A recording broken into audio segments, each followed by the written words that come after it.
1980 کی 24 تاریخ ہے اور درس قرآن کریم کا آغاز سورہ المدثر کی آیت 26 سے ہو رہا ہے، 74/26۔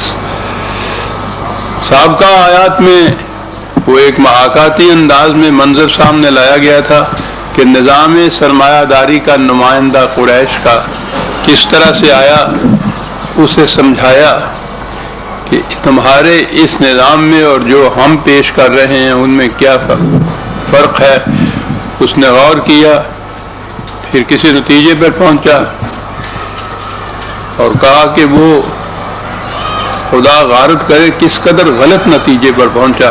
پھر اسے سمجھایا گیا، پھر اس نے غور کیا، پھر وہ اسی نتیجے پہ پہنچا اور اس کے بعد یہ کہا کہ وہ نظام سرمایہ داری کا نمائندہ آیا، اسے سمجھایا اس نظام میں اور جو ہم پیش کر رہے ہیں کیا فرق ہے۔ اس نے غور کیا، کسی نتیجے پہ پہنچا، اسے کہا کہ کس قدر غلط نتیجے پہ پہنچے، پھر سمجھایا، پھر اس نے غور کیا، پھر وہ اسی نتیجے پہ پہنچا اور اس کے بعد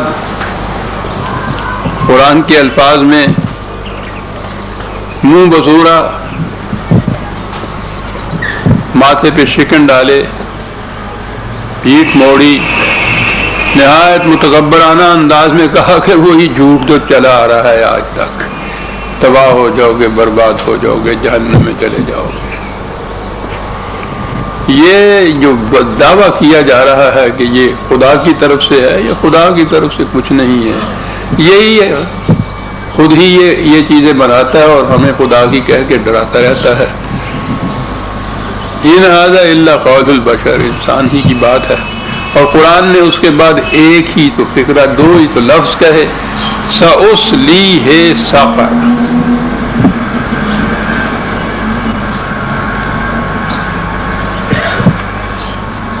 ہمارے ہاں یہ جتنے الفاظ آتے ہیں، جہنم، جہیم، سقر، نار وغیرہ، اس کا ترجمہ تو دوزخ کیا جاتا ہے، اور دوزخ کے متعلق تو یہ تصور ہے کہ وہ اخروی زندگی میں قیامت کے بعد وہاں جا کے یہ کچھ ہوگا، تو گویا یہاں کوئی اس کا نتیجہ نہیں آتا سامنے، وہاں جا کر یہ نتیجہ نکلے گا۔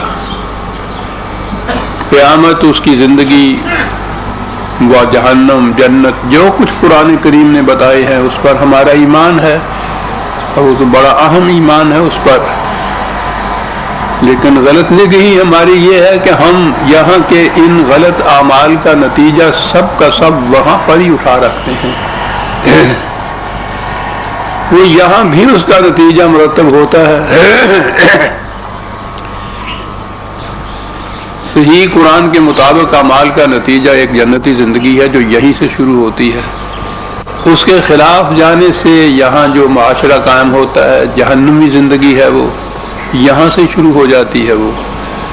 تو قرآن کریم نے یہ جو الفاظ، جو اصطلاحات ہیں اس کی، یہی سقر اور نار اور جہیم اور جہنم، یہاں کی اس زندگی کے متعلق بھی استعمال کیے ہیں، اور یہاں سے ہی، اور اصل میں تو زندگی مسلسل چلتی ہے، یہاں جہنم کی زندگی ہے تو وہاں بھی جہنم کی زندگی ہے، وہ تو آگ ساتھ ہی لیے جاتا ہے انسان اپنے۔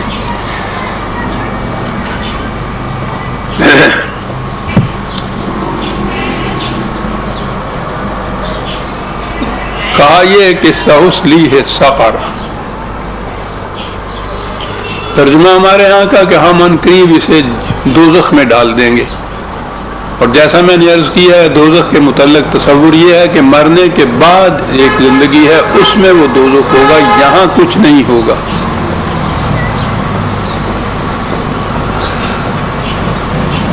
میں نے عرض کیا ہے کہ یہ آخرت کی زندگی، وہاں کا دوزخ، وہاں کا جہنم، جو تفاصیل قرآن نے دی ہے اس پر ہمارا ایمان ہے، لیکن غلط نگہی یہ ہے کہ ہم وہیں پر اٹھا رکھتے ہیں، یہاں سے اس کی ابتدا نہیں کرتے۔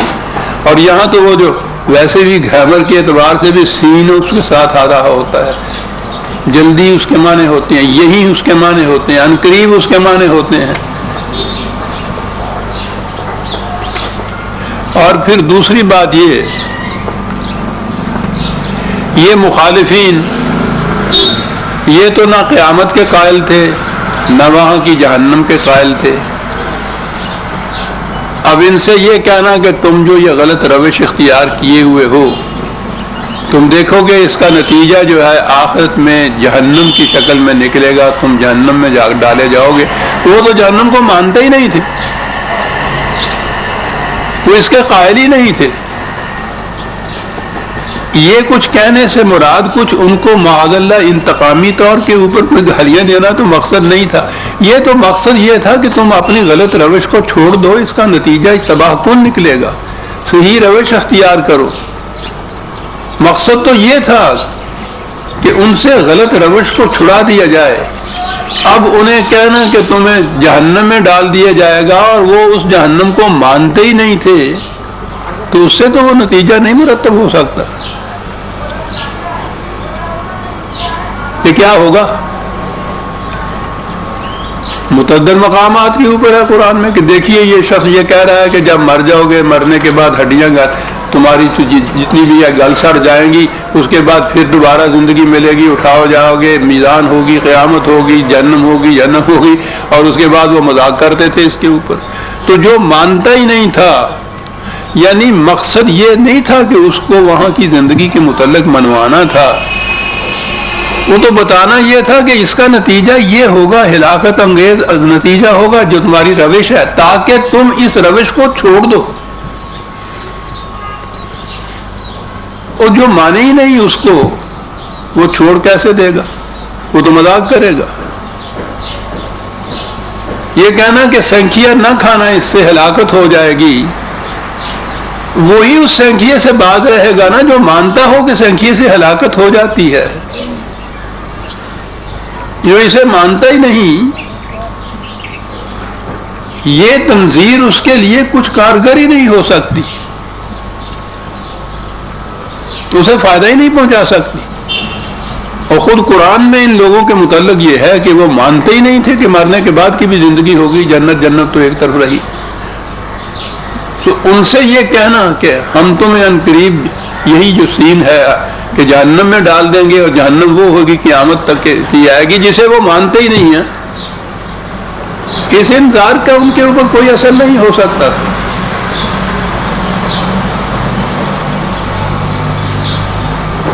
اور جیسے کہ آپ تعجب سے سنیں گے, ہم پہ کوئی اثر نہیں ہوتا, اس لیے کہ ہمارا بھی ایمان نہیں ہے اس پہ کہ واقعی یہ مکافات عمل حقیقت ہے. وہ اس زندگی میں بھی اگر یہاں اس زندگی میں نہیں ان کا نتیجہ ملا تو مرنے کے بعد کی زندگی ہے, قیامت ہے, میزان ہے, جہنم. ہم نہیں مانتے.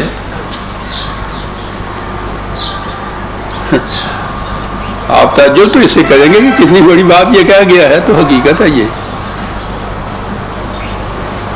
وَمِنَ النَّاسِ مَن يَقُولُ آمَنَّا بِاللَّهِ وَبِالْيَوْمِ الْآخِرِ وَمَا هُمْ بِمُؤْمِنِينَ. یہ ہمارے متعلق تو ہے کہ لوگ وہ بھی ہیں کہ جو کہتے ہیں کہ ہم ایمان رکھتے ہیں اللہ پر اور آخرت پر, لیکن در حقیقت ان کا ایمان نہیں ہوتا.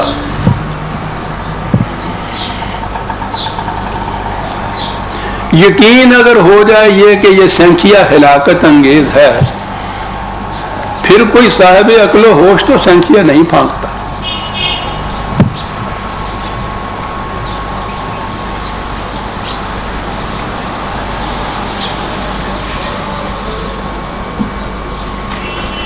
کتنی بار دن میں ہم یہ سنتے ہیں کہ یہ عذاب ہوگا, جہنم ہے, ہر گناہ کے لیے, ہر غلط قدم کے لیے, ہر قدم ہر جرم کے متعلق سزا ہوگی, خدا کے ہاں سے یہ ہوگا. مطلب اس سے یہ تھا نا کہ پھر تم باز آ جاؤ اس سے. کوئی شخص بھی جو اپنا نفع نقصان جانتا ہے, جب اسے یقین ہو جائے کہ اس سے مجھے نقصان ہوگا, تو صاحب عقل و ہوش تو اس کے بعد پھر وہ کام نہیں کرے گا. لیکن اس کے باوجود وہ اس کے اوپر اڑا رہتا ہے, وہی کرتا رہتا ہے. تو اس کے معنی یہ ہے کہ اس نے اس کو مذاق سمجھا, وہ سمجھتا ہی نہیں ہے کہ واقعی یہ ایسا ہوگا. یہ اگر یقین ہو عزیزان من مکافات عمل جو ہے، اور بنیاد ہی ساری دین کی اسی کے اوپر ہے کہ انسان کا ہر عمل حتیٰ کہ دل میں گزرنے والا خیال بھی ایک نتیجہ پیدا کرتا ہے۔ غلط عمل اور ارادہ غلط تباہ کن نتیجہ، اچھا عمل اور ارادہ اچھا نتیجہ۔ یہ اگر ایمان ہو جائے واقعی ایسا ہوتا ہے تو اس کے بعد جسے آپ گناہ یا جرم کہتے ہیں سرزد ہی نہیں ہوتا انسان سے۔ عقل و ہوش والا ہونا چاہیے وہ، یعنی پاگل تو اور بات ہے نا۔ پاگل کی ڈیفینیشن یہ ہے نا کہ یہ اپنا نفع نقصان بھی نہیں سمجھتا، اس کو تو چھوڑ دیجئے۔ یہ اس کے باوجود جو وہی کچھ کیے چلے جا رہے ہیں جس کا نتیجہ جہنم بتایا جا رہا ہے، کیے چلے جا رہے ہیں، عقل و ہوش بھی موجود ہے، تو کون سی چیز ہے جس کی وجہ سے کیے چلے جا رہے ہیں؟ یقین نہیں ہے اس کے اوپر کہ ایسا ہوگا۔ یقین ہو تو اس کے بعد انسان عقل و ہوش ہو، یقین ہو کہ یہ ہلاکت انگیز ہے، کبھی نہیں کرے گا۔ جنہیں یقین تھا اس معاشرے کی یہ صورت ہے نا کہ حضرت ابوبکر صدیق رضی اللہ عنہ کے زمانے میں ایک مجسٹریٹ کی پوسٹ کریٹ کی جسے کہتے ہیں، اور حضرت عمر رضی اللہ تعالیٰ عنہ کو اس پہ اپائنٹ کیا۔ سال بھر کے بعد انہوں نے کہا کہ صاحب اس پوسٹ کو ایبالش کر دیجئے، کوئی مقدمہ ہی نہیں آیا۔ وہ حتیٰ کس طرح سے ان کا ایمان تھا آخرت پر، ان کا ایمان تھا جہنم کے اوپر، ان کا ایمان تھا مکافات عمل کے اوپر، دل میں گزرنے والے خیالات کے متعلق بھی ایمان تھا کہ گرفت ہوگی، مقدمہ کیسے آ سکتا تھا؟ ایمان بالآخرت اگر یہ ہو تو جرائم ہو ہی نہیں سکتے اس معاشرے کے اندر۔ کروڑوں انسان یہاں ہمارے ہاں بستے ہیں، ہر پنساری ہر دوا فروش کی دکان کے اوپر زہر مل جاتا ہے، کتنے ہیں جو روز زہر پھینکتے ہیں؟ کیوں نہیں پھینکتے؟ یقین ہے نا ہلاکت انگیز ہے وہ۔ تو اگر ہمیں یقین ہو اسی طرح سے کہ جھوٹ بولنے سے، فریب دینے سے، چوری کرنے سے، بدعنوانی سے، استبداد سے، تکبر سے ہلاکت ہو جائے گی جیسے سنچیے سے ہلاکت ہوتی ہے، صاحب عقل و ہوش تو پھر وہ کرے گا ہی نہیں۔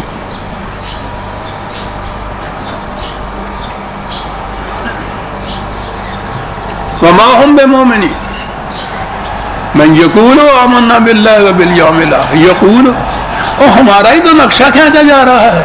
ایک تو یہ لوگ تھے نا کہ جو یہ کہتے ہی نہیں تھے، وہ کہتے تھے کہ غلط بات ہے، ہم مانتے ہی نہیں ہیں، تو ان کے لیے سوال ہی نہیں تھا کہ ان کے کہا جاتا کہ مرنے کے بعد قیامت میں تم دیکھو گے کیا ہوگا، تو وہ اس سے تو وہ باز نہیں آ سکتے۔ مقصد تو یہ تھا کہ وہ اس اپنی غلط روش سے باز آ جائیں، اور وہ اسے مانتے نہیں تھے، تو یہ چیز ان سے کہنا جو مانتے ہی نہیں ہیں،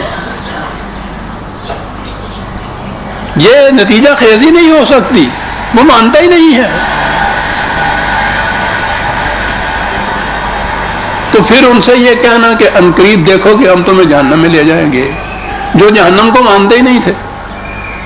اور مقصد محض دھمکی دینا نہیں، یہ بڑا غور طلب مسئلہ ہے، یہ ڈرانا مقصد نہیں تھا، مقصد یہ تھا کہ وہ باز آ جائیں، اور انہی کے فائدے میں تھا یہ باز آ جانا، انسانیت کے فائدے میں تھا، مقصد یہ تھا کہ باز آ جائیں۔ اور جو مانتا نہیں ہے وہ تو اتنا کہنے سے باز نہیں آئے گا کہ دیکھو کیا ہوگا۔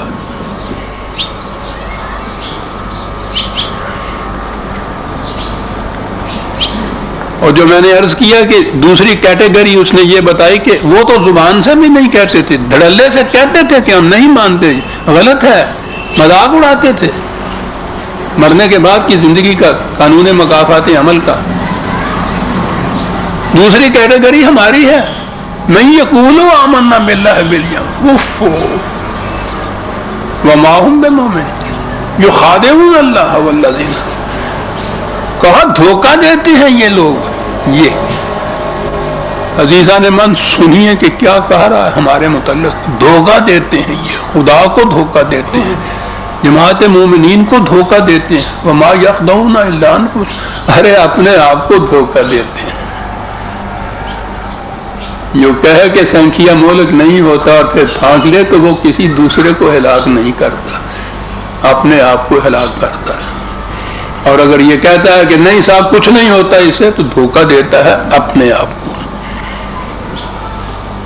وہ جو کہنے والے ہیں اور اس کے باوجود یہ جرائم کرتے ہیں، جو ایمان رکھتا ہے اس چیز کے اوپر، جو یہ یقیناً جانتا ہے کہ بائیں طرف جانا خلاف جرم ہے اور چوراہے کے اوپر سنتری بھی کھڑا ہے اور پکڑ بھی دے گا، وہی جرمانہ کر دے گا، وہ نہیں بائیں طرف جاتا۔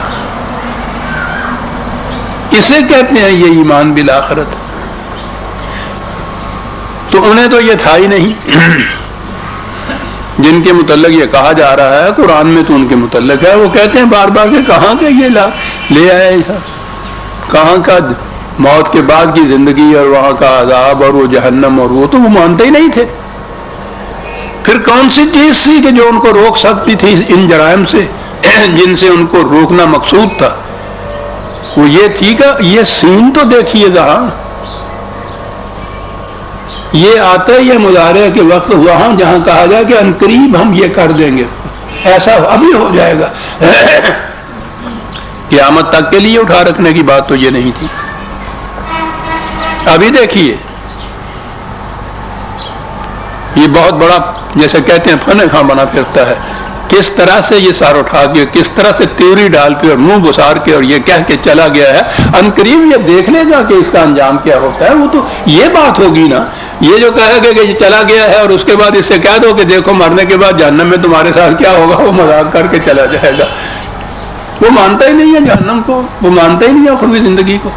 وہ قیامت موجود ہونی چاہیے جس میں اس کو پتا ہو کہ یہ ہو رہا ہے، یہ ہے سو اصلی۔ اور وہ چند دنوں کے بعد وہ قیامت موجود جو تھی وہ ان کے سامنے آ گئی۔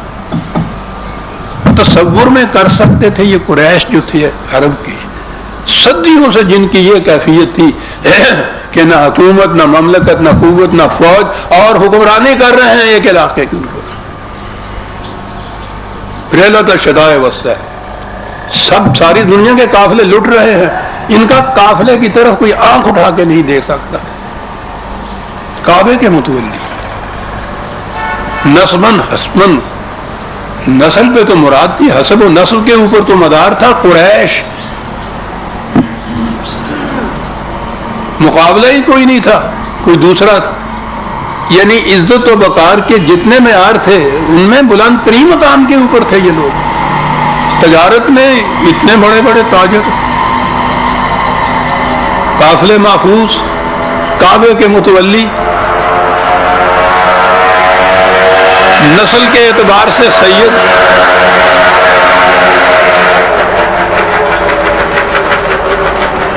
تو انہوں نے اپنی تاریخ میں کہیں نہیں دیکھا تھا کہ ذلت و تحقیر ان کے حصے میں آئی ہو۔ ان سے یہ کہنا کہ دیکھو تو صحیح، میں نے کہا ہے نا کہ یہ بات ان سے یہ کہنا کہ دیکھنا مرنے کے بعد تم کیسے جہنم میں جاؤ گے، وہ انہیں ان جرائم سے روک نہیں سکتی تھی۔ یہ تحدی، یہ تنذیر، یہ انذار جو تھا ان کو،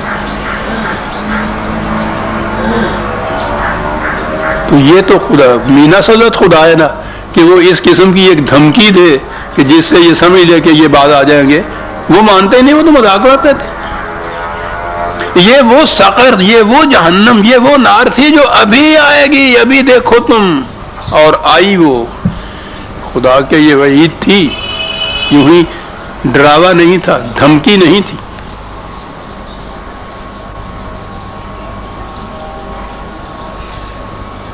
عزیزان ایمان، اگر یہ مکافات عمل پر واقعی ایمان ہو جائے، اور بنیاد رکھی ہے قرآن نے اس کے اوپر، یہ ہے ہی سارا سلسلہ جتنا بھی ہے نا، وحی کا، انبیاء کرام کا، کتابوں کا، یہ سارا ہی مکافات عمل کے لیے ہے، یہ بتانے کے لیے ہے قانون کی کتاب کہ یہ قانون کے مطابق ہے روش، یہ قانون کے خلاف ہے۔ یہ سارا سلسلہ ہو گیا خدا کی وحی، ملائکہ یا جبریل اس کو لے کے آتا ہے، رسول تک، نبی تک پہنچاتا ہے، نبی آگے پہنچاتا ہے۔ یہ کیا ہے سارا؟ یہ بتانے کے لیے کہ اس قسم کے عمل کا نتیجہ یہ ہوگا اور اس قسم کا یہ ہوگا۔ یہ ہے ساری بات، یہ ہے۔ اور اگر یہ سب کچھ ماننے کے بعد یہ نہ مانا جائے کہ واقعی اس کا نتیجہ یہ ہوگا تو بیکار ہے، ایمان ہی بے ایمانی ہے۔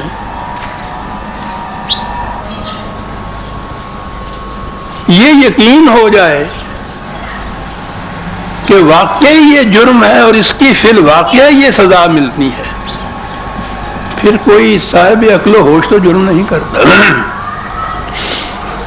میں نے ابھی بتایا ہے یا نہیں کہ حضرت ابوبکر صدیق کے زمانے میں وہ ایک مجسٹریٹی کی پوسٹ انہوں نے کریٹ کی، حضرت عمر کو اس کے اوپر انہوں نے نافذ کر دیا کہ جرائم کرو۔ سال بھر کے بعد انہوں نے کہہ دیا کہ صاحب یہ پوسٹ ابالش کر دیجئے، کوئی مقدمہ ہی نہیں آیا۔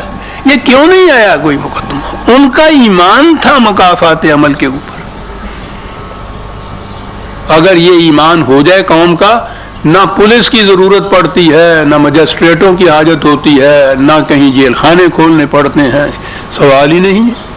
صاحب ہوش و عقل ہیں، سینکھیے کے متعلق ایمان ہے کہ یہ مہلک ہے، پھر تو کون پھانکتا ہے صاحب؟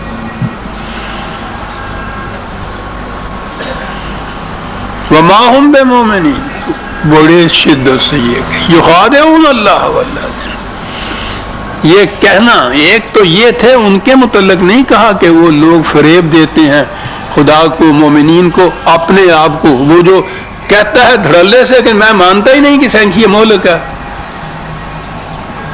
وہ دھڑلے سے اس کے متعلق اقرار کرتا ہے۔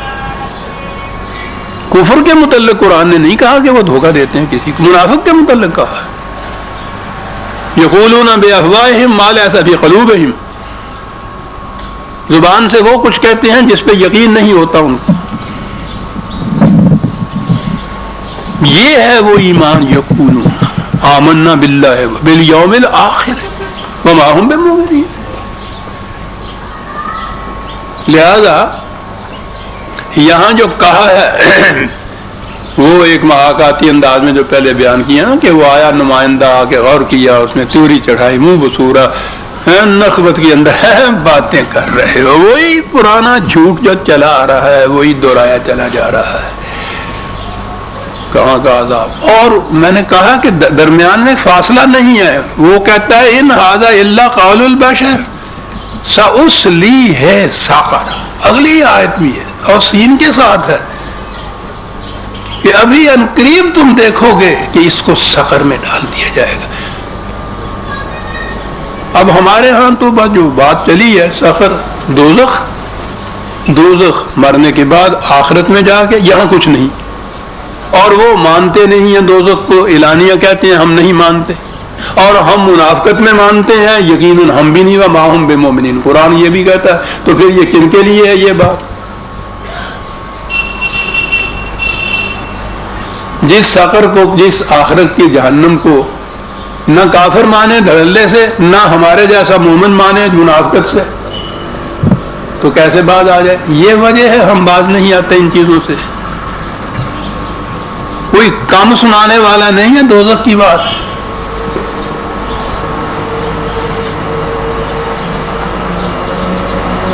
سخن ز نامہ اور میزان درازدار گفتی، ہزار حیف نہ بینی قیامت موجود۔ وہاں کی میزان اور جہنم اور جنت کے ذکر تو بہت تم کرتے ہو، یہاں جس جہنم کے اندر تم پڑے ہوئے ہو اس کو تو دیکھو کم وقت۔ یہ کیا کون سا جہنم تھا جس میں اس قریش کے نمائندہ یا قریش کے پوری قوم کو یہ کہا گیا کہ سوسلی ہے سفر، بڑے تکبر سے نخوت سے منہ بسور کے چلا گیا یہ کہہ کے کہ جھوٹ ہے جو چلا آ رہا ہے، تم کہتے ہو جھوٹ ہے، عنقریب تم دیکھو گے کہ یہ سچ ہے، عنقریب دیکھ لو گے۔ 4 ہی دن کے بعد مکے کے میدان میں دیکھ لیا انہوں نے کہ جو ہم کہتے تھے جھوٹ تھا، جو یہ کہتے تھے سچ تھا۔ اور وہ سخر کے نقشے جب کھینچے ہیں کہ زنجیریں پہنے ہوئے، یہ قریش کے یہ لوگ اندازہ لگائیے صاحب، میں نے کہا کہ جن کی نخوت کا کئی دفعہ یہ بات آ چکی، جن کی کیفیت یہ تھی کہ ابو جہل وہ بدر کے میدان میں اس کا سر کاٹنے کے لیے چھاتی میں بیٹھ گیا تو وہ کہتا ہے کہ یہ ذرا نیچے سے گردن کاٹنا، انہیں کہا ہو اس میں تو بڑی تکلیف ہوگی، ہڈیاں ہیں، کہنے کی کوئی بات نہیں نیچے سے کاٹو۔ میں نے کہا ہوگا کیا؟ کہنے لگے مرنے کے بعد جب سروں کا جلوس نکلے گا نا، ان کے یہاں یہ رواج تھا نیزے پہ سر ٹانگ کے بڑے بڑے لیڈروں کے تو ایک جلوس نکلتا تھا، تو جب وہ جلوس نکلے گا تو میرا سر باقیوں سے 4 انچ اوپر ہوگا، یہ کیفیت تھی اس قوم کی۔ اور وہی اس شخص یا ان لوگوں کے ہاتھوں جن کو انہوں نے ملک بدر کر دیا ہوا تھا، نکال دیا، وہ بھاگ گیا یہاں سے، چلے گئے یہاں سے چھوڑ کے. مہاجرین کی کیفیت تھی، بے گھر بے دار، یہ کیفیت وہ لوگ مقابل میں، اور یہ قریش اس کے مقابل میں، اور پاو جولا وہاں کھڑے ہیں اپنی نجات کی بھیک مانگ رہے ہیں. میں نہیں کہہ سکتا بھیک تو انہوں نے نہیں مانگی، وہ تو پھر غیور ہی تھے. اور حضور کی شرافت پہ اتنا اعتماد، میں کہتا ہوں دونوں چیزیں عجیب ثابت ہوتی ہیں. پاو جولا سامنے کھڑے ہیں قیدیوں کی طرح، اور حضور پوچھ رہے ہیں کہ اب تمہارے ساتھ کیا سلوک کیا جائے. عجیب واقعہ ہے یہ تاریخ کے اندر. ان لوگوں کا کریکٹر بھی نظر آتا ہے. بھیک نہیں مانگی ہے، معافی نہیں مانگی ہے، کسی قسم کی نرمی کی گزارش نہیں کی ہے. کہا یہ ہے کہ جیسا ایک شریف بھائی دوسرے بھائیوں کے ساتھ سلوک کیا کرتا. اللہ اکبر. اور کتنا اعتماد تھا اس بھائی کی شرافت کے اوپر. شرافت یہ تھی کہ یہی بات ہے کہ پھر لا تثریب علیکم اليوم، کھول دو ان کی ہتھکڑیاں. بھائی سے شرافت کا ثبوت مانگتے ہیں تو یہ بھی شریف ہیں. جن قریش کی یہ کیفیت تھی، اس کے نمائندہ سے جب وہ اس طرح سے منہ موڑ کے بسور کے شکن ڈال کے پیشانی کے اوپر مذاق کرتا ہوا چلا گیا کہ یہ وہی جھوٹ ہے جو ہوتا چلا آ رہا ہے، اس سے کہا کہ تم یہ کہتے ہیں سوسلی ہے ساقر وما ادراک ما ساقر، تمہیں کون بتایا ساقر کیا ہے؟ تم کچھ سمجھے ساقر کس کو کہتے ہیں؟ ہم نے تو کہہ دیا نا کہ مرنے کے بعد وہ قیامت جو دوزخ ہوگا. ساقر کیا ہے؟ لا تبقی ولا تذر. کیا بات ہے یہ آخری.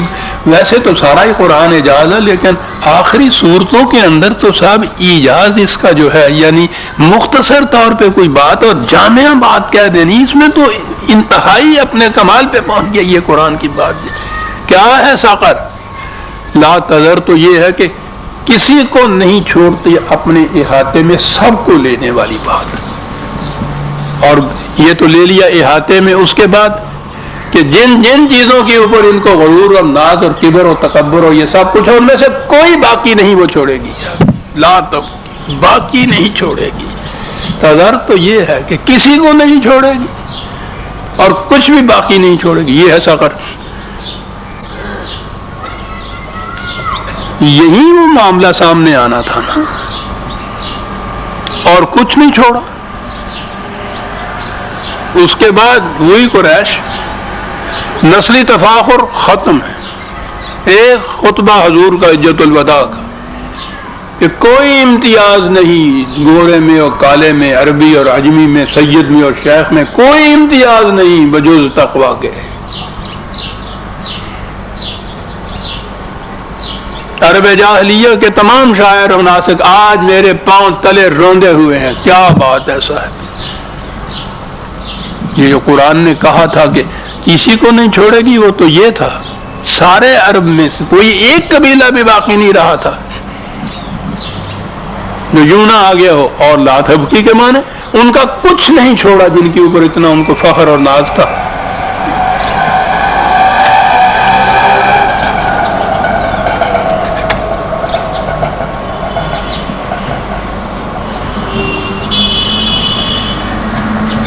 یہ تھا ساقر. اور وہ سمجھتے تھے کہ کیا معنی ہے اس کے.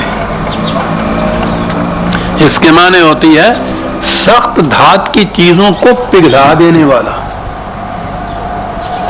بات تو اس نے یہ کہی تھی نا کہ وہ کس طرح سے ادبرا واستکبرا، کہ دیکھیے اس کے مقابلے میں کیا لفظ آ رہا ہے. استکبار تو یہ معنی ہوتے ہیں نا، یوں سر کیے ہوئے کھڑا ہوا جناب. تو اگر وہ برف کے بت ثابت ہوں اور سورج چمکے اور پگھل جائیں پانی کی طرح، ان کا استکبار جو تھا ان کی اس قسم کے دشمنوں کا، ان قریش کا پگھلا تھا نا. پھر اس کے بعد کیوں پگھل گیا تھا کہ جو یعنی اپنے ہاں سے ہی جو کم قبیلے کا عرب ہوتا تھا اس کو ہی اپنی شناخت میں نہیں لایا کرتے تھے. یہ کیفیت تھی ان کی جو حبشیوں کو بلال جیسے رضی اللہ تعالیٰ عنہ جیسے حبشی کے متعلق یہ کیفیت تھی. بلال چلا آ رہا ہے اور یہ کہہ رہے ہیں سیدنا بلال، ہمارا سردار بلال آ رہا ہے. او میرے اللہ، شادی نہیں کی تھی، ایک دفعہ صرف ایک دفعہ کچھ آرزو سی کی کہ کوئی شادی کر لیے. بڑے بڑے قریشوں نے اپنی پیشکش کر دی حضور کے سامنے کہ قبول فرما لے بلال ہماری بیٹیوں کو. یہ تھی کیفیت.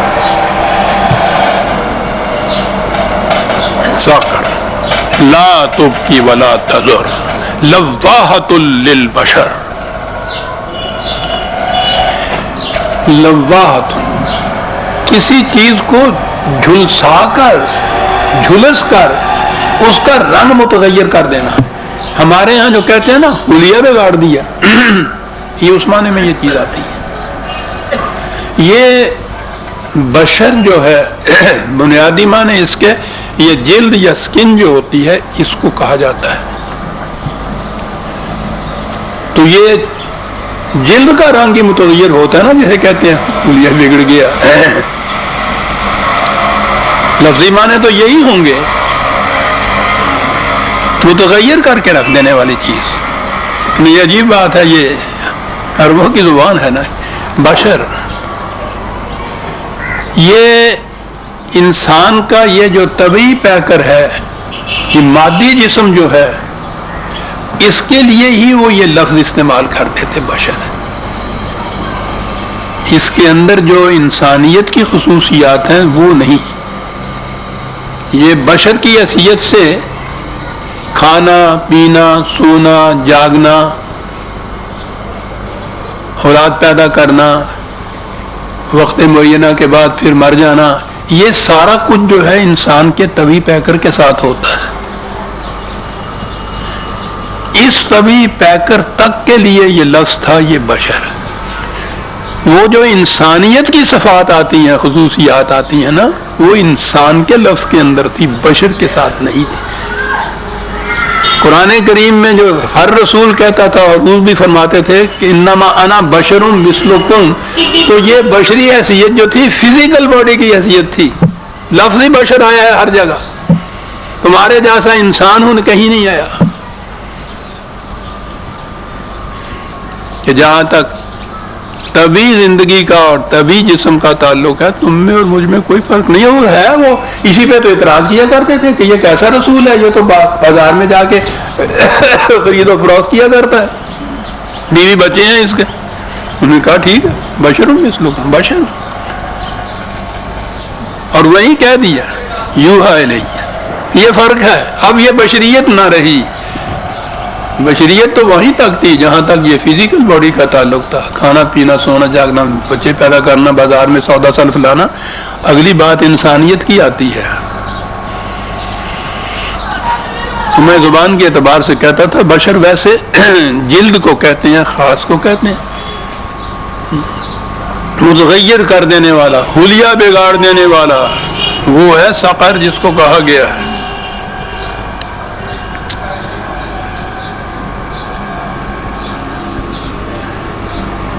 قرآن کریم میں سورہ آل عمران میں 2 قسم کی آیات کا ذکر آیا ہے. 3 شروع میں ہی ہے، 3/6 ہے وہ. جی ہاں 3/6. هو الذی انزل علیک الکتاب منہ آیات محکمات ہن ام الکتاب وَأُخَرُ مُتَشَابِهَاتٌ. قرآن نے بتایا ہے کہ یہ آیات قرآن کی جو ہے 2 قسم کی ہیں، ایک محکمات ایک متشابہات. جتنے احکام قوانین اقدار جن کا تعلق انسان کی ہدایت یا گائیڈینس سے ہے وہ محکمات کے الفاظ میں ہے. متعین الفاظ متعین معانی، ان کے جو لفظ ہے وہ اس کے معنی. اگر اس نے سارق کہا ہے تو معنی چور کی ہے. یہ تو محکمات میں ہے. ان کے معانی واضح متعین ہیں جن میں کسی قسم کا کوئی شک و شبہ نہیں ہو سکتا یا اس میں کوئی تضاد نہیں ہو سکتا، مفہوم سمجھنے میں اختلاف نہیں ہو سکتا، یہ محکمات میں ہے۔ اور بعض حقائق ہوتے ہیں عام طور پہ جنہیں مابعد الطبیعیاتی کہتے ہیں، میٹا فزیکل، عالم امر، ملائکہ، جنت اور دوزخ وہاں کی، عرش خداوندی، ذات باری تعالی، یہ ایبسٹریکٹ ریئلٹیز ہیں، بسیط حقائق جن کو کہتے ہیں، یہ آئیں گے، لفظی ہوں گے ان کے لیے بھی، کیونکہ وہ تو قرآن عربی زبان کے اندر ہے، اور جب بھی کسی کتاب میں کوئی لکھا جائے گا یا کہا جائے گا تو الفاظ میں کہا جائے گا، الفاظ ان کے لیے بھی آئیں گے، لیکن وہ تشبیہات ہوں گی متشابہات۔ یہ جو معنی اس کے کیے جاتے ہیں کہ بعض ایسے ہیں جن میں شبہ ہوتا ہے، معاذ اللہ یہ تو قرآن کے دعوے کے خلاف ہے، لا ریب فیہ، وہ کہتا ہے متشابہات جن کو تشبیہاً بیان کیا جائے گا۔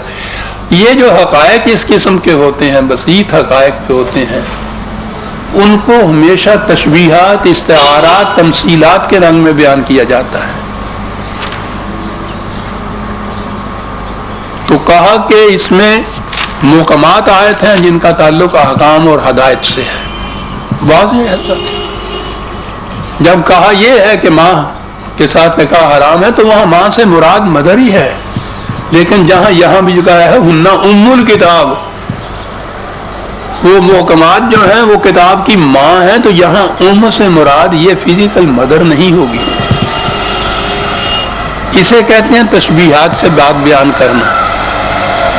تو کہا کہ وہ جو حقائق ہیں تشبیہات سے ان کو بیان کیا جاتا ہے، اور ان تشبیہات کے متعلق آگے یہ ہے کہ وہ ان کا جو مفہوم ہے خدا جانتا ہے، یا راسخون فی العلم جو ہیں وہ مفہوم ان کا سمجھ سکیں گے کہ معنی اس کے کیا ہیں۔ وہ وہی معنی تو نہیں ہوں گے جو لغت کے اعتبار سے میں نے ابھی عرض کیا نا کہ ام کے معنی تو ماں ہوتا ہے، لیکن ماں جس سے بچہ پیدا ہوتا ہے اور یہ ام الکتاب جسے کہا جاتا ہے، ان دونوں میں تو فرق ہوا نا۔ تو راسخون فی العلم ان چیزوں کو سمجھ سکیں گے۔ یہ وہ چیزیں ہیں کہ جو تشبیہات، تمثیلات، استعارات کے انداز میں بیان کی گئی ہیں، اور ہر زبان میں یہ ہے، اور عربی زبان تو اتنی وسیع ہے، اس کی تو تشبیہات اور استعارات کو پوچھیے نہیں، کتنی بڑی وسیع زبان ہے یہ۔ ایک ایک اونٹ کے لیے 1000 لفظ جس زبان کے اندر ہو تو یہ ساری چیزیں تشبیہات اور استعارات میں ہی ہے نا، ورنہ ایک سامنے اونٹ ہے، اونٹ کا لفظ ہے بس، اور دوسرا لفظ ہی نہیں چاہیے اس کے لیے۔ تو یہ جو حقائق ہیں اس قسم کے، وہ اصطلاحاً ماوراء الطبیعیات اس کو کہتے ہیں۔ یہ حقائق جو ہے ان کو تشبیہات اور تمثیلات کے رنگ میں بیان کیا جاتا ہے۔ اب کہا آگے یہ ہے کہ جن لوگوں کے دل میں کجی زیغ ہوتا ہے وہ ان تشبیہات کو الفاظ لے لیتے ہیں اور اس کے اوپر بات شروع کر دیتے ہیں، جو ہمارے ہاں بھی ہوا۔ خدا کا عرش، ثم استوى علی العرش، یعنی ذات باری تعالی ہی برتر از خیال و قیاس و گمان و وہم ہے، تو اس کا عرش بھی تو یہی ہے نا۔ لیکن اب ہمارے ہاں لیا اس کو یہ مانے، اس کی پیمائشیں نہیں ہوئی ہیں عرش کی، فیتا لگے گئے سن ہوتے کہتے وہ کلو جڑنے ہوں گے نا، تو اتوں پھر سدیا ہوئے گا بھی آ جرا۔ جنت کے جو آب خورے ہیں ان کی تعداد تک دی ہوئی ہے جی۔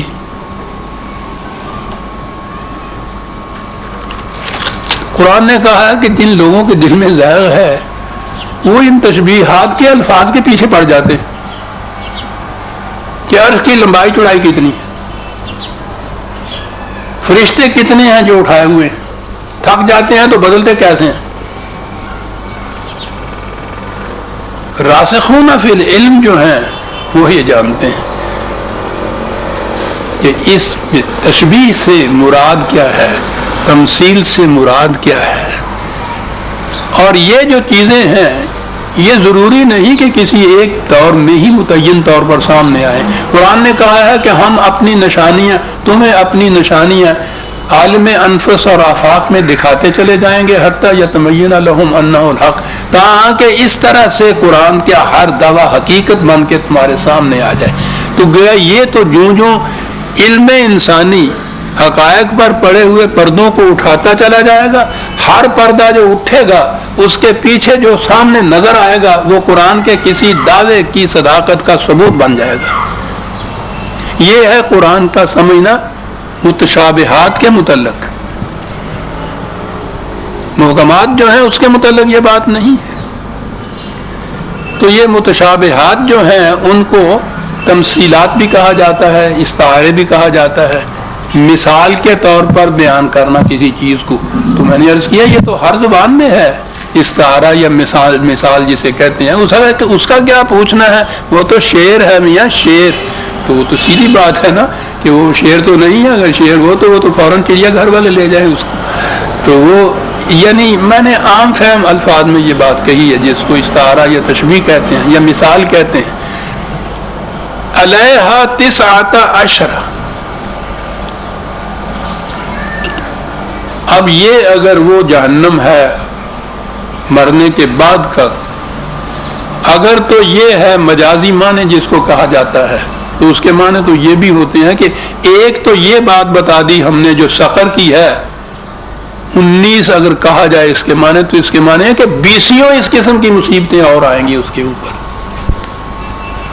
اور اگر یہ اس جہنم کے متعلق ہے تو اس کے متعلق یہاں آگے جا کے خود ہی کہہ دیا ماذا اراد اللہ بہذا مثلا، یہ مثال کے طور پہ بات ہم نے کہی ہے، سچ مچ نہ یہ گننے لگ جانا ان کو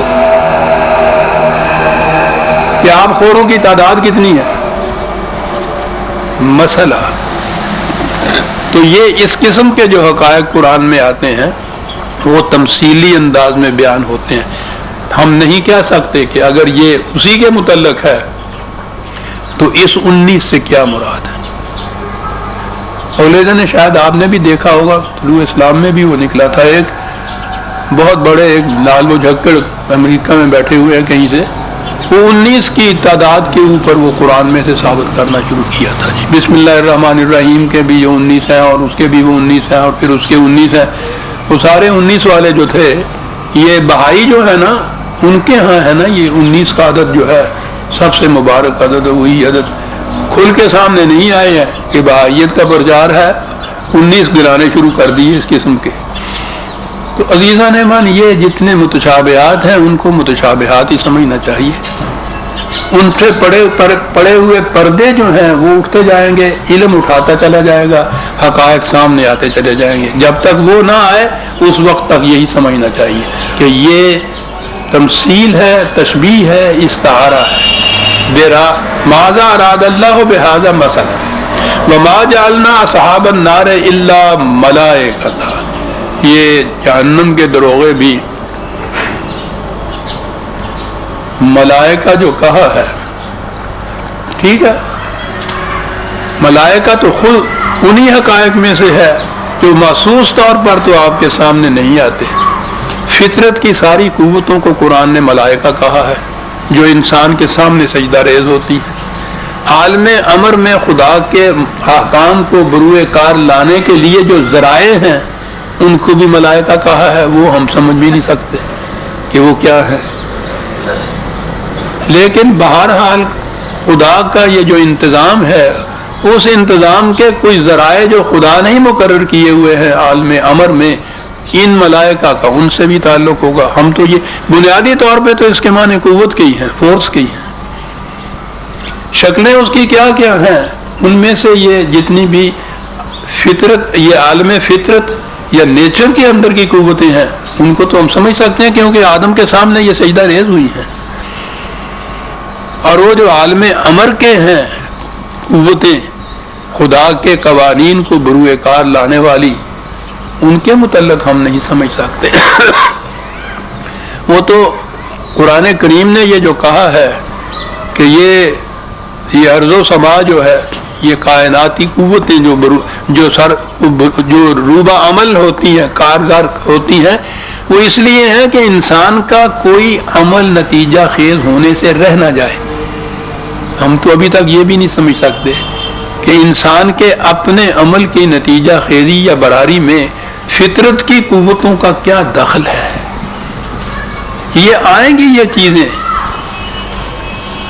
قرآن کا دور ختم نہیں ہو رہا. یہ تو قیامت تک، جب تک آخری انسان اس کرۂ ارض کے اوپر ہے، یہ اس وقت تک کے لیے یہ نور و ہدایت ہے. پتہ نہیں کتنے پڑے ہوئے پردے فطرت کے ابھی اٹھنے ہیں. ہمارے اس دور کے اندر یہ آپ دیکھیے کہ کل تک جتنی چیزیں تصور اور وہم میں بھی نہیں انسان کی آ سکتی تھی، وہ حقائق ثابتہ بن کے سامنے آ رہی ہیں. کسی کے ذہن میں بھی آ سکتا تھا کہ کوئی انسان چاند کے اوپر بھی چلا جائے گا، اور وہاں چاند کے اوپر جانے والا جو سویا ہوا ہے اس کے دل کی دھڑکن امریکہ میں سنائی دے گی. یہ ہیں وہ پڑے ہوئے پردے جن کو قرآن نے متشابہات یا استعارات کے رنگ میں بیان کیا اور کہا کہ جب یہ پردے اٹھیں گے ان چیزوں کے اوپر تو تم دیکھو گے کہ قرآن کا ہر دعویٰ ایک حقیقت ہے.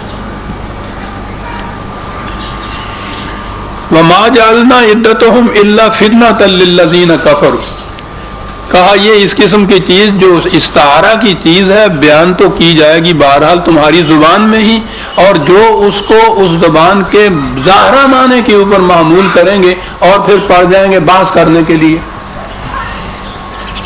کہ خدا کی عرش کی لمبائی کتنی ہے، چوڑائی کتنی ہے، فرشتے کیسے ہیں جو اٹھائے ہوئے ہیں، سب وہ پہاڑی بکرے جو ہیں جن کے سینوں کے اوپر وہ عرش رکھا ہوا ہے، ان بکروں کا گھٹنوں تک کی پیمائش کتنی ہے. وہ کہتے ہیں جو یہ سمجھیں گے نا وہ پڑ جائیں گے اس فتنے کے اندر، اور پھر لٹھم لٹھا اس کے اوپر ہو رہے ہیں. پوچھے نہیں ایک عمر کا حصہ اسی میں ضائع ہو گیا. یہ ان کی باتیں پڑھنے کے اندر پڑھ رہے ہیں، یہاں بیٹھے ہوئے بتا رہے ہیں کہ خدا کے عرش کو جو بکرے سر پہ اٹھائے ہوئے ان کی ٹانگوں کی لمبائی کتنی ہے، بیٹھے ہوئے بات کر رہے ہیں.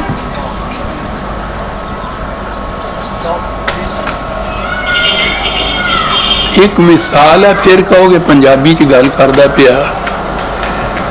وظیفے جڑے انہوں نے لگ گئے نا، کام کاج کوئی سی نہیں، ویلے بیٹھے ہوئے، مملکت کے امور میں ان کو دخل دینے کے لیے اجازت نہیں تھی. اب جب بیکار آدمی کو کھانے کو اس طرح سے مل جائے اور ملے اس طرح سے کہ یہ علماء حضرات ہیں تو انہوں نے اپنی علمائیت کو برقرار رکھنا تھا نا. اب وہ جن باتوں میں وہ الجھے ہیں، پھر میں نے عرض کیا نا کہ وہ ویلی جٹی ان ویلے یعنی وہ کپاس کا تو بیلنا تھا. اب تو ہمارے ہاں وہ بیلنا چھوٹا سا ہوتا ہی نہیں، وہ مشینیں لگ گئی ہیں. وہ چھوٹا سا بیلنا تھا. کام کاج کرنے کے بعد سوانی جڑی سی، آپ کہو گے سوانی کی ہوندی ہے، میری بیٹی کہے گی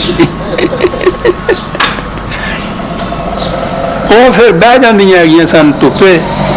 اون کپاس وہ چھوٹا سا بیلنا ہوتا تھا، اس میں سے وہ روئی جو تھی وہ نکل کے آگے چلی جاتی تھی.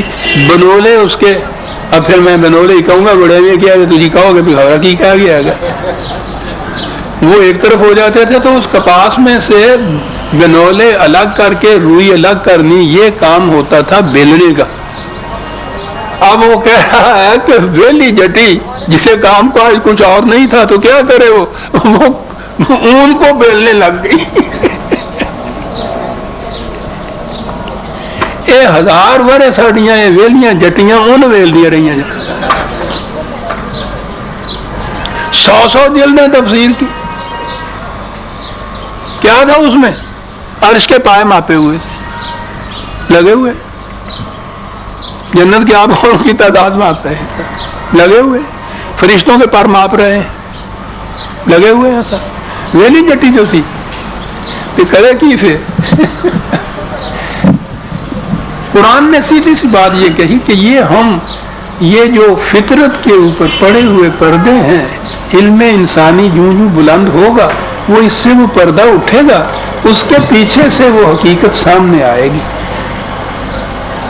تو قرآن کی روح سے یہ مقامات جو ابھی تک محسوس طور پہ ہمارے سامنے نہیں آئے، ان میں ہمارے لیے مسلک یہی ہے کہ ہم یہ کہیں کہ ابھی علم انسانی اس بلندی تک نہیں پہنچا جو یہ سمجھ دیکھ سکے کہ اس کے پیچھے چھپی ہوئی حقیقت کیا ہے. لیکن ایمان ہمارا یہ ہوگا کہ جو کچھ خدا نے کہا ہے وہ سچ. راسخون فی العلم جو قرآن نے کہا ہے یہ ہے وہ چیز کہ جب تک وہ حقیقت سامنے نہ آئے انکار نہیں اس سے کیا جائے گا. کہا یہ جائے گا کہ ابھی ہمارا علم وہاں تک نہیں پہنچا. اپنے علم کی کوتاہی یا عدم رسائی جو ہے اس کا اعتراف ہوگا. یہ نہیں ہوگا کہ وہ ماپنے لگ جائیں اور آپس میں باتیں شروع کر دیں اور بعض اوقات اس سے انکار ہی کر دیں. صاحب یہ کچھ نہ. اس لیے کہا کہ یہ جو لوگ انکار کرنے والے کفر کرنے والے ہیں ان کے لیے تو یہ چیز فتنہ بن جاتی ہے. لِيَسْتَيْقِنَ الَّذِينَ أُوتُوا الْكِتَابَ.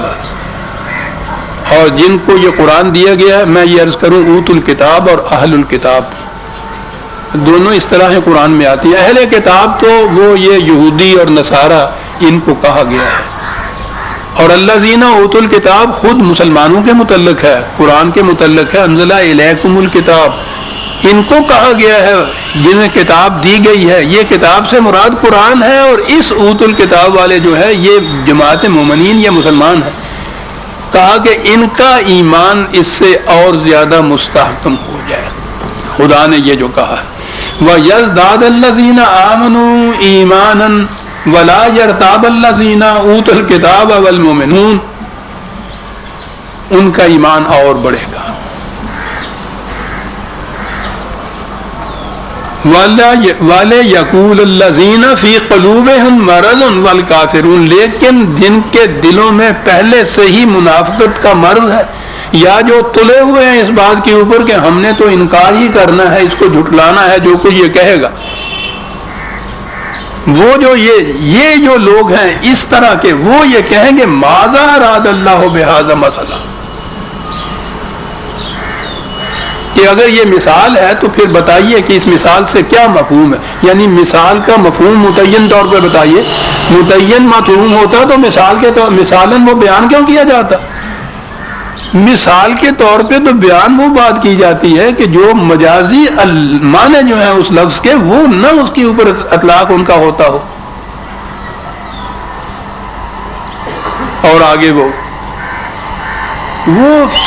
شروع میں سورہ بقرہ کے بھی ہے, وہاں پہ یہ ہے ماذا اراد اللہ بہذا مثلا یضل بہ کثیرا ویہدی بہ کثیرا. وہ جو ہے یہاں بھی وہی ہے کذالک یضل اللہ من یشاء ویہدی من یشاء. اس طرح سے جو گمراہ ہونا چاہتا ہے وہ گمراہ ہو جاتا ہے, اور جو سیدھی ہدایت کے اوپر جانا چاہتا ہے وہ ہدایت کے اوپر چلا جاتا ہے. یہ معنی نہیں ہے جو عام کیے جاتے ہیں کہ اس طرح سے اللہ گمراہ کر دیتا ہے اور اللہ ہدایت دے دیتا ہے. یعنی پہلے وہ معاذ اللہ ایک معمے کی طرح کہ ایک بات مثالی تشبیہی طور پہ بیان کی, اور اس کے بعد جو ان لوگوں نے اس کے متعلق کچھ بحث کی یا انکار کیا تو کہا کہ دیکھا نا خدا نے تمہیں کر دیا نا گمراہ. یعنی خدا گمراہ کرتا ہے. جہاں وہاں آیا ہے شروع میں کسی قسم کی مثال سے, وہاں بھی یہ ہے کہ خدا یہ مثال کیا دیتا ہے. وہ بعودۃ ما مثل پتھر کی مثال دی, وہاں بھی یہ تھی ہے یضل بہ کثیرا ویہدی وما یضل بہ الا الفاسقون. بات صاف کر دی. گمراہ تو وہ ہوتا ہے جو صحیح راستہ چھوڑ کے غلط راستے کے اوپر نکل جاتا ہے. خود انسان یہ ہوتا ہے. معاذ اللہ خدا گمراہ نہیں کرتا. خدا نے تو کہا ہے کہ یہ ابلیس گمراہ کرتا ہے انسانوں کو, اور اگر یہ مانا جائے کہ خدا بھی گمراہ کرتا ہے معاذ اللہ کہاں اٹھتا ہے انسان اس تصور سے. لیکن کیا کیا جائے, 1000 برس سے آپ کے یہاں کے ترجمے میں تفسیروں میں یہ لکھا ہوا جسے خدا گمراہ کر دے اسے کوئی, اور روز آپ کے یہاں کے جو خطبے پڑھے جاتے ہیں نا ان کے مطابق